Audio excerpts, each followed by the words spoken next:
Halo, selamat datang di channel aku. Di video kali ini aku mau memenuhi request dari Sally Aulia Sandi untuk membahas mata kuliah apa aja sih yang ada di Ilmu Gizi. Tapi di sini aku mau membahas mengenai mata kuliah yang ada di Ilmu Gizi Undip ya. Bisa jadi nama mata kuliahnya ini bakal berbeda tiap universitasnya. Dan juga aku akan bahas di video kali ini mata kuliah untuk semester 1 dan juga semester 2. Jadi nanti aku akan bagi dalam beberapa series atau beberapa part ya. Tapi sebelum itu, kalian jangan lupa untuk tonton video-video aku yang sebelumnya ya. So, kalau kalian penasaran, kita langsung aja mulai ke videonya.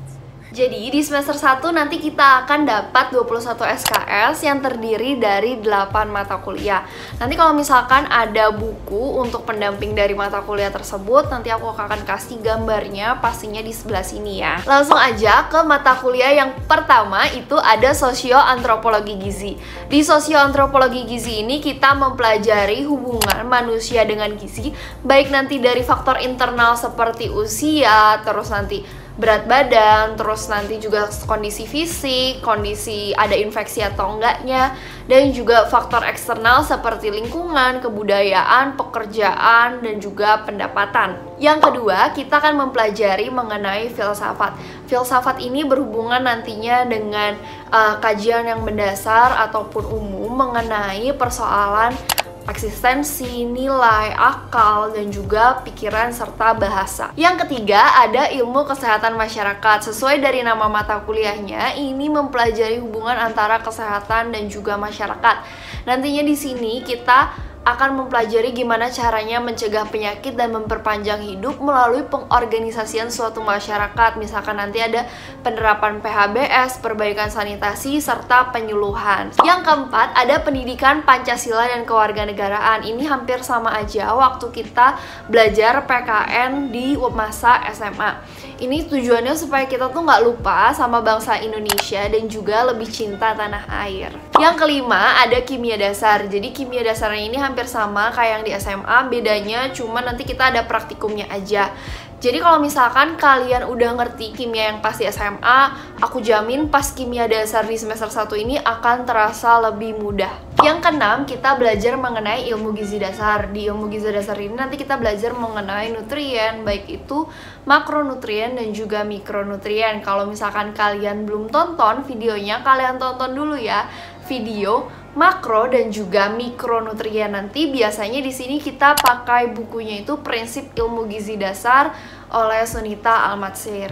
Yang ketujuh, nanti kita akan belajar mengenai biomedik 1. Di biomedik 1 ini kita akan belajar mengenai anatomi dan fisiologi tubuh manusia dan hubungannya sama penyakit. Yang terakhir, di semester 1 kita nanti akan mempelajari epidemiologi gizi. Di sini nanti kita akan belajar mengenai penyebaran penyakit terkait gizi dan juga faktor yang menentukan terjadinya penyakit pada manusia serta penerapannya dalam mengatasi problem kesehatan. Nah, itu tadi adalah mata kuliah yang dipelajari di semester 1. Kita lanjut ke semester 2 ya. Kalau misalkan kalian di semester 1-nya dapat IP lebih dari 3, kalian bisa ngambil di semester 2-nya itu sebanyak 24 SKS. Nah, di 24 SKS ini nanti terdapat 9 mata kuliah. Mata kuliah yang pertama itu adalah agama. Di sini nanti kita belajarnya sesuai agama masing-masing ya.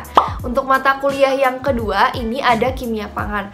Ini hampir sama dengan kimia organik, tapi nanti bedanya kita akan mempelajari bahan kimia apa yang digunain dalam pangan. Misalkan ada zat pewarna makanan, pengawet, terus aditif. Dan di sini juga ada praktikumnya. Nanti namanya praktikum kimia pangan. Di praktikumnya ini dulu aku ngidentifikasi apakah sebuah jajanan mengandung formalin atau enggak. Yang ketiga adalah biomedik 2. Biomedik 2 ini ngelanjutin dari biomedik 1. Belajarnya masih sama, yaitu tentang hubungan manusia dengan penyakit. Nanti belajar kayak anatomi fisiologi tubuh manusia, terus penyakit-penyakit pada manusia. Yang keempat ada metabolisme makronutrien. Seperti dari nama mata kuliahnya, di sini belajar mengenai metabolismenya makronutrien. Makronutrien sendiri ini dibutuhkan dalam tubuh dalam jumlah yang banyak. Aku ingetin lagi ya, makronutrien itu terdiri dari karbohidrat, protein, dan juga lemak. Kalau misalkan teman-teman belum tahu makronutrien itu apa, kalian tonton dulu videonya ya. Yang kelima ada statistika. Statistika ini nanti berguna banget pas kita lagi penelitian atau skripsi. Tapi untuk di semester 2 kita diajarin statistikanya ini secara manual, bukan menggunakan aplikasi. Nanti kita diajarin apa itu populasi, apa itu sampel, probabilitas, nanti juga kenapa harus pakai analisis A, misalkan kenapa harus pakai analisis ANOVA, analisis regresi linear, dan juga analisis-analisis lainnya. Yang keenam ada ilmu bahan pangan. Di ilmu bahan pangan ini nanti kita belajar mengenai sifat fisika dan juga kimia dari bahan pangan, karakteristik bahan makanan, terus nanti juga kualitas bahan makanan, nanti ada proses pembusukannya seperti apa, terus nanti juga mempelajari misalkan kenapa telur itu bisa sebagai emulsifier, dan juga nanti tuh ada terigu, misalkan terigu dari protein tinggi, protein rendah, protein sedang, itu gunanya untuk apa aja. Yang ketujuh ada penentuan status gizi. Nanti di sini kita akan belajar caranya mengukur antropometri dan juga menentukan status gizi. Nah, pada pengukuran antropometri kita diajarin nanti cara mengukur tinggi badan, berat badan, lingkar pinggang, lingkar kepala, lingkar lengan atas, lingkar perut, dan gimana juga caranya ngukur misalkan tinggi badan untuk orang yang nggak bisa berdiri atau untuk juga misalkan pada bayi. Selanjutnya ada metabolisme mikronutrien. Sesuai dari nama mata kuliahnya, pastinya di sini belajarnya mengenai metabolisme mikronutrien.